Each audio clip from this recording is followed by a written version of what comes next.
ఆకాశవాణి ప్రాంతీయ వార్తలు చదువుతున్నది ఇందిర. ముందుగా ముఖ్యాంశాలు. కొత్త ఢిల్లీలో ఈరోజు ప్రధానమంత్రి నరేంద్ర మోదీ 11,000 కోట్ల రూపాయల విలువైన 2 ప్రధాన జాతీయ రహదారి ప్రాజెక్టులను మరికొద్దిసేపట్లో ప్రారంభించనున్నారు. సినిమాలు, టీవీ సీరియళ్లలో మహిళల పట్ల వివక్షను కట్టడి చేయాల్సిన అవసరం ఉందని మానవ వనరుల శాఖ మంత్రి నారా లోకేష్ తెలిపారు. పర్యాటక, చారిత్రాత్మక వారసత్వ ప్రదేశాల గురించి వివరిస్తూ డిజిటల్ ప్లాట్ఫామ్ వేదికగా విస్తృత ప్రచారం చేస్తున్నట్లు ఆంధ్రప్రదేశ్ పర్యాటకాభివృద్ధి సంస్థ పేర్కొంది. తిరుమల శ్రీవారి ఆర్జిత సేవా టికెట్ల నవంబర్ నెల కోటాను రేపు ఉదయం 10 గంటలకు ఆన్లైన్లో విడుదల చేయనున్నట్లు టీటీడీ తెలిపింది. బంగాళాఖాతంలో ఏర్పడిన అల్పపీడనం ప్రభావంతో రాగల 24 గంటల్లో ఉత్తర, దక్షిణ కోస్తా ప్రాంతాల్లో వర్షాలు కురిసే అవకాశముంది. వార్తల వివరాలు. కొత్త ఢిల్లీలో ఈరోజు ప్రధానమంత్రి నరేంద్ర మోదీ 11,000 కోట్ల రూపాయల విలువైన 2 ప్రధాన జాతీయ రహదారి ప్రాజెక్టులను ప్రారంభించనున్నారు.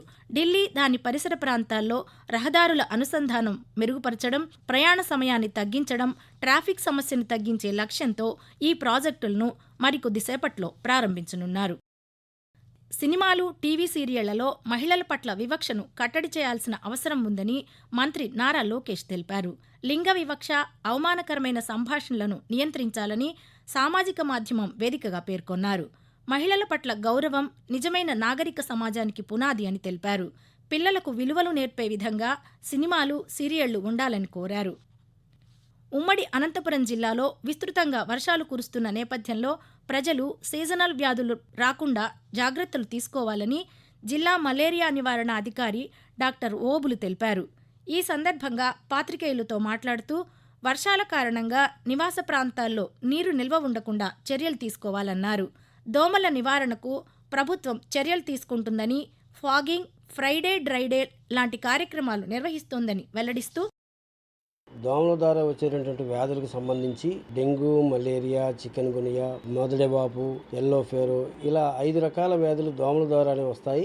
మన ఇంటి పరిసరాలు, ఇంటి బయట, ఇంటి లోపల ఉన్నటువంటి నీటి నిల్వల్లో ఉన్నటువంటి ఈ తోక పురుగుల ద్వారా వచ్చే అవకాశం ఉంది. కనుక అందరూ అవగాహన కలిగి ఉండి ఎక్కడైనా సరే నీటి నిల్వలు ఉన్నట్టయితే తప్పనిసరిగా వాటిని శుభ్రం చేసుకోవాలి. కనుక ప్రతివారు ఈ విషయాన్ని గమనించి ఈ వర్షాకాలంలో చిన్న జాగ్రత్త మాత్రమే మనం తీసుకున్నట్టయితే దోమల ద్వారా వచ్చేటువంటి వ్యాధులను నివారించడానికి అవకాశం ఏర్పడుద్ది. మాదక ద్రవ్య రహిత భారత్ లక్ష్యాన్ని సాధించేందుకు యువతకు అవగాహన కల్పిస్తూ ఈ పోరాటాన్ని ప్రజా ఉద్యమంగా మార్చాల్సిన అవసరంపై కేంద్ర ప్రభుత్వం దృష్టి సారిస్తూ జాతీయ మాదక ద్రవ్య రహిత కార్యక్రమాన్ని నిర్వహిస్తోంది. ఇందులో భాగంగా మాదక ద్రవ్యాల వినియోగం, అక్రమ రవాణాలను అరికట్టడం, నివారణ మార్గాలను ప్రోత్సహించడం వంటి కార్యక్రమాలను చేపడుతోంది. మాదక ద్రవ్యాల దుర్వినియోగం వల్ల పెరుగుతున్న సవాళ్లను పరిష్కరించడానికి దేశవ్యాప్తంగా నివారణ, చికిత్స, పునరావాసంపై అవగాహన కల్పించడమే ఈ కార్యక్రమం ప్రధాన ఉద్దేశ్యం. ఏలూరు జిల్లా అభివృద్ధి సమీక్ష కమిటీ సమావేశం జిల్లా ఇన్ఛార్జ్ మంత్రి, పౌర సరఫరాల శాఖ మంత్రి నాదెండ్ల మనోహర్ అధ్యక్షతన రేపు మధ్యాహ్నం 3:30 గంటలకు కలెక్టరేట్లో నిర్వహించనున్నట్లు కలెక్టర్ కె. వెట్రిసెల్వి తెలిపారు. ఈ సమావేశంలో జిల్లాకు చెందిన పలువురు ప్రజాప్రతినిధులు, జిల్లా అధికారులు పాల్గొంటారని తెలిపారు. వ్యవసాయ, ఉద్యానవన, పంచాయతీరాజ్, రోడ్లు, భవనాలు, గ్రామీణ నీటి సరఫరా పనులు, పౌర సరఫరాలు, స్త్రీశక్తి పథకం అమలు తదితర అంశాలపై సమీక్షించనున్నట్లు కలెక్టర్ వెల్లడించారు. ఆకాశవాణి ప్రాంతీయ వార్తలు వింటున్నారు.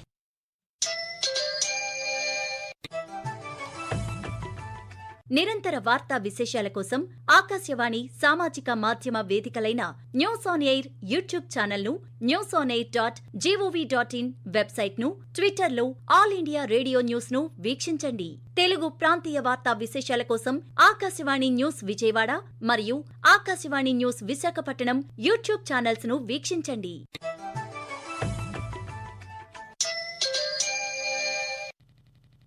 తిరుమల శ్రీవారి ఆర్జిత సేవా టికెట్ల నవంబర్ నెల కోటాను రేపు ఉదయం 10 గంటలకు ఆన్లైన్లో విడుదల చేయనున్నట్లు టీటీడీ తెలిపింది.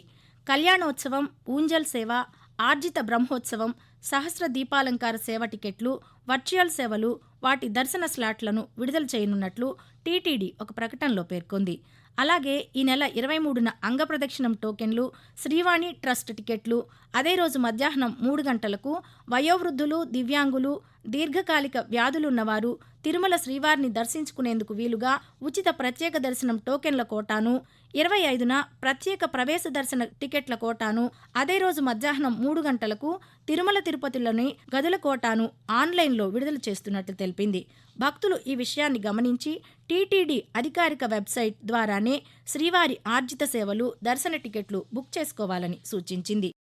ప్రపంచ స్థాయిలో గుర్తింపు పొందిన రాష్ట్రంలోని పర్యాటక, చారిత్రాత్మక, వారసత్వ ప్రదేశాల గురించి వివరిస్తూ పర్యాటకులను ఆకర్షించేలా డిజిటల్ ప్లాట్ఫామ్ వేదికగా విస్తృత ప్రచారం చేస్తున్నట్లు ఆంధ్రప్రదేశ్ పర్యాటకాభివృద్ధి సంస్థ ఏపీటీడీసీ తెలిపింది. కృష్ణా జిల్లా పెడన కలంకారీ ప్రత్యేకత, బాపట్ల జిల్లాలోని ప్రాచీన భట్టిప్రోలు బౌద్ధ స్తూపం, శాసనాల గొప్పతనం, పరిణామక్రమం, గుంటూరు జిల్లా మంగళగిరి చేనేత వస్త్రాల విశిష్టత, పానకాల లక్ష్మీనరసింహస్వామి, ఉండవల్లి గుహల ప్రాశస్త్యం వివరిస్తూ వేరువేరుగా వీడియోలు రూపొందించినట్లు ఒక ప్రకటనలో పేర్కొంది. అంతర్జాతీయ పర్యాటకులను ఆకర్షించేలా రూపొందించిన వీడియోలను ప్రతి ఒక్కరూ చూసి లైక్ చేసి షేర్ చేయాలని కోరింది. ప్రధానమంత్రి నరేంద్ర మోదీ తన మనసులోని భావాలను ఆకాశవాణి ద్వారా దేశ ప్రజలతో పంచుకునే మన్ కీ బాత్ మనసులోని మాట కార్యక్రమం 125వ సంచిక ఈ నెల 31వ తేదీ ఆదివారం ప్రసారమవుతుంది. మన్ కీ బాత్ కార్యక్రమానికి ప్రజలు తమ సూచనలను అందించాలని ప్రధానమంత్రి కోరారు. ప్రజలు తమ స్వర సందేశాలను 1800117800 నంబర్కు ఈ నెల 29వ తేదీ సాయంకాలం వరకు పంపవచ్చు. ప్రభుత్వ ఉద్యోగ సంఘాలతో జాయింట్ స్టాఫ్ కౌన్సిల్ సమావేశం ఈ నెల 20వ తేదీన నిర్వహించాలని ప్రభుత్వం నిర్ణయించింది. సచివాలయం కాన్ఫరెన్స్ హాల్లో సాయంత్రం 3 గంటలకు నిర్వహించే ఈ సమావేశానికి హాజరు కావాలని 14 ఉద్యోగ సంఘాలు మరియు వాటి అనుబంధ సంఘాలను ప్రభుత్వ ప్రధాన కార్యదర్శి కె. విజయానంద్ ఆహ్వానించారు. ఉద్యోగుల సమస్యల పరిష్కారంపై ఈ సమావేశంలో చర్చించనున్నారు. విధి నిర్వహణలో అలసత్వం వహిస్తే కఠిన చర్యలు తప్పవని నూజివీడు మున్సిపల్ వర్కర్లు, శానిటేషన్ సిబ్బంది, ఇన్స్పెక్టర్లను ఆంధ్రప్రదేశ్ గృహ నిర్మాణ శాఖ మంత్రి కొలుసు పార్థసారథి హెచ్చరించారు. పట్టణంలో నిన్న పలు కార్యక్రమాల్లో పాల్గొన్న మంత్రి 30వ వార్డులో మున్సిపల్ వర్కర్లతో మాట్లాడారు.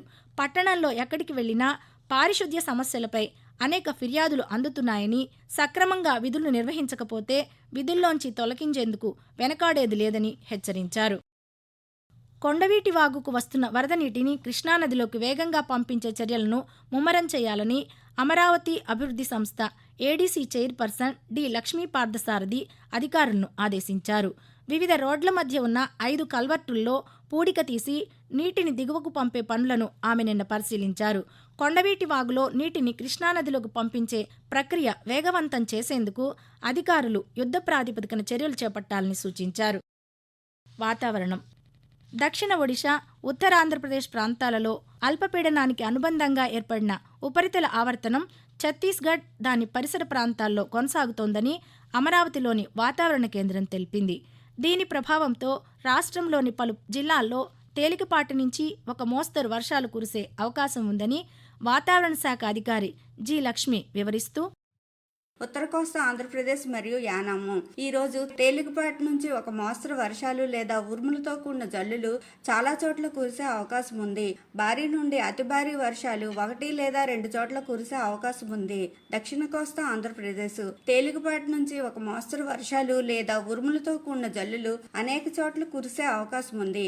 భారీ వర్షాలు 1 లేదా 2 చోట్ల కురిసే అవకాశం ఉంది. ఉరుములతో కూడిన మెరుపులు మరియు బలమైన గాలులు గంటకు 40 నుంచి 50 కిలోమీటర్ల వేగంతో వీచే అవకాశం ఉంది. ఆకాశవాణి ప్రాంతీయ వార్తలు ముగించే ముందు ముఖ్యాంశాలు మరోసారి. కొత్త ఢిల్లీలో ఈరోజు ప్రధానమంత్రి నరేంద్ర మోదీ 11,000 కోట్ల రూపాయల విలువైన 2 ప్రధాన జాతీయ రహదారి ప్రాజెక్టులను మరికొద్దిసేపట్లో ప్రారంభించనున్నారు. సినిమాలు, టీవీ సీరియళ్లలో మహిళల పట్ల వివక్షను కట్టడి చేయాల్సిన అవసరం ఉందని మానవ వనరుల శాఖ మంత్రి నారా లోకేష్ తెలిపారు.